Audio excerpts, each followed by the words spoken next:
Okay. So, what nations stand to gain the most from a weakened U.S. trade position? Well, it's obvious that China gains, but China, The most. yeah. Yeah. But they also hold the majority of our debt, right? So if we don't have money to pay them, they're just getting it in a different way. I would By- do the same by thing, having bro. more I would do power the and same thing. control. I'd be like, bro, you know what, bro? You've been owing me this money for a long time, bro, and I keep giving you work, bro, and you keep not paying me, and now you trying me too. Yeah. Bro, you know what? I might just have to cut you off, bro. We might have to figure something else out because this is not working. Will this global reshuffling lead to new superpower dynamics? Seems like it's already kind of happening. The value of the dollar is not where it once was. It seems like these, now there's literally crypto. There's other type of currencies out there, and it seems like a bunch of these other nations are starting to join together in alliance to go against America. Yeah, that's definitely a thing. It's my concern is directly is Mexico and Canada. Yeah, we're stuck in the middle of them. They like Mexico, Canada, and the United States comprises North America. So if China is an ally of Mexico and an ally of Canada, that puts us in a very, very bad strategical position geographically at that point. It's like we become so small, and not only that, Isolated in a way. isolated. And if China decides to annex either one of those places and put something there militarily, that's kind of It's an act of war. it's kind of an act of war. Yeah. And like, there's really only so many ways to deal with that before. Yeah, we're not going to get into that right now, but yeah, it's not. This is not a good situation. So, what tariffs mean for American life, and how does this all trickle down to your wallet and world, right? And so, a couple things you can expect is grocery and electronics inflation, which we've been seeing a lot of already. I remember not too long ago, it was like eggs, right? It was like, oh my gosh, eggs are $8 for a dozen, like all this crazy stuff that was happening around eggs. They weren't right? that bad, bro. Yeah, well, I saw a social media video saying that, but I never saw them $8 a dozen. Bro, But I buy 5 dozen eggs every 2-3 weeks. Yeah, yeah, price did go up though. they went up for sure, but Yeah. it wasn't like what I was hearing, bro. People were really going hard and exaggerating the eggs, bro. It was crazy, bro. Oh yeah, there's Milk exaggeration and based eggs, on everything. and I was just like, once I went to the store, I was like, Come on. come on, guys. Yeah. But still going up. It's not like it was 10 years ago, that's for sure. Yeah. Delivery and shipping delays. Definitely going to be some shipping delays, happening. If it's coming. Order from Temu, see what happens. I don't see no ships out there, guys. I don't see no cargo ships, guys. It's not looking good. Job losses in the import reliant sectors, right? So a lot of tech is probably going to have, which we're seeing a bunch of huge corporations laying off, and a lot of people are relating that to AI, but We ain't there yet. there's other stuff happening too. There's other contributing factors Yeah. right now. National divide over globalism versus protectionism. So expand on that a little bit, Nathan. Well, globalism, right? This is the same agenda that we spoke of in our last podcast, where there's all these multiple governments of the world that come together that want to work together, right? Mm-hmm. So when they say national divide over globalism versus protectionism, it's like Yeah, protectionism comes in with us being involved in the UN. We have removed ourselves from the UN. So The now U.S. isn't in the UN we're anymore? no longer, see, that's how, hey guys, you see how much he ain't tapped in? Yeah, we are not any longer a part of the United Nations. So this is this globalism versus protectionism thing. It's like everyone is feel differently about it. You know what I mean? Because some feel like the UN benefits more from having us in the UN than we benefit from us being in the UN. You know, because of our contributions to the UN, right? The astronomical amount that we contribute to the UN, but we'll get nothing back though.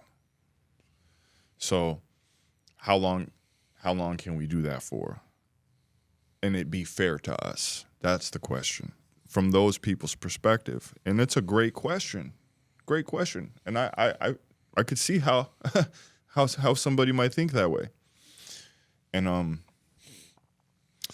yeah, man, there's a divide on it. There's a national divide on both of them because we all don't feel the same way about these topics. And, you know, hence. So some warning signs to watch out for. One that Nathan talked about, idle cargo ships at ports. Or right? lack thereof. Or lack thereof, yeah. BRICS, the BRICS expansion. And this is like the new currency, right? So BRICS is, if I'm not mistaken, it's Brazil. No. Britain? It's Brazil. Russia? Russia. What is it? Let me look it up. Yeah, look it up real quick. I forget the other countries that are in BRICS. But it's going to make our dollar go to nothing. Brazil, Russia, India, China, and South Africa. But there's even more. There's Egypt, Yeah, Ethiopia, Indonesia, Iran, and the United Arab Emirates. Correct. But yeah, this is going to, if we continue on our current trajectory on the path that we are, our dollar is going to have zero value in the world and zero respect. Because the fact of the matter is, it's only speculatory. The quantity of natural resources that we have in America that are not yet mined that comprise our net worth as a country. But if you actually look at what we can count here today, it's not nearly substantial enough to be in the conversation versus that currency. Because remember, our currency is supposed to be substantiated by gold, a lot of which was taken from the American people and supposed to be returned and was not. I don't know about that. Whole nother story, but true. I don't know, man. Like our dollar, you know, inflation. You know what is inflation? Yes. Yeah. When we just keep printing paper, and everything, you know. Well,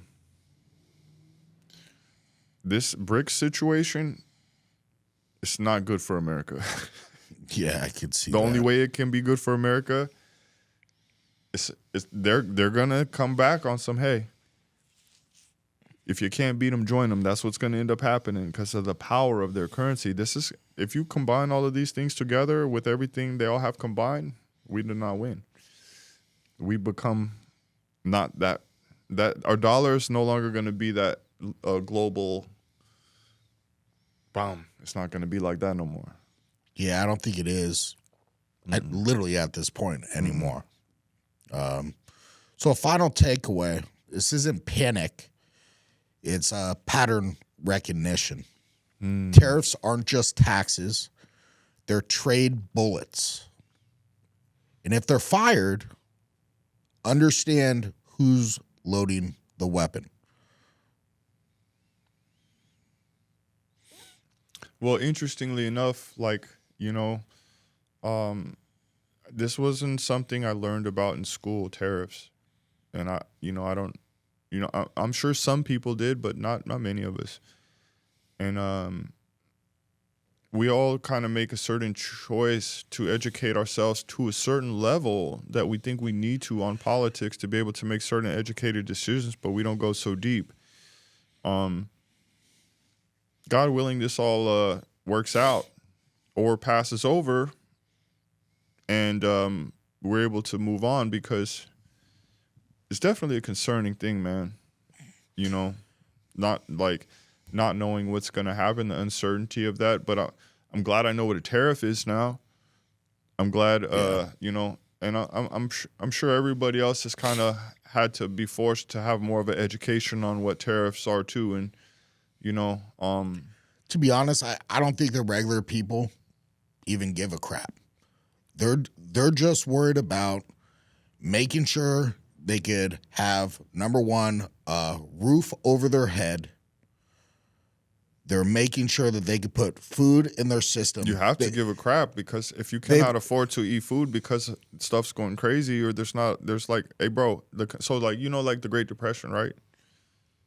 Yeah. Like, bro, there was famine, bro. Yeah. Like, people were starving in America in the streets, like dying. Yeah, I see all these people. They have money right now, and they're all like, "I'm good. Don't worry about their neighbor." When right? your dollar is and shit. when their dollar isn't worth anything, oh, you're good. And the homie over here that you weren't worried about, that he's been grinding, and that guy's like got an 8-pack. You're the fat dude on the couch. You're good. You good now, buddy? That's kind of, unfortunately, the world I kind of see us going down the road, you know? Some of these, we have some little quotes and clips that could make potentially good little things for our socials.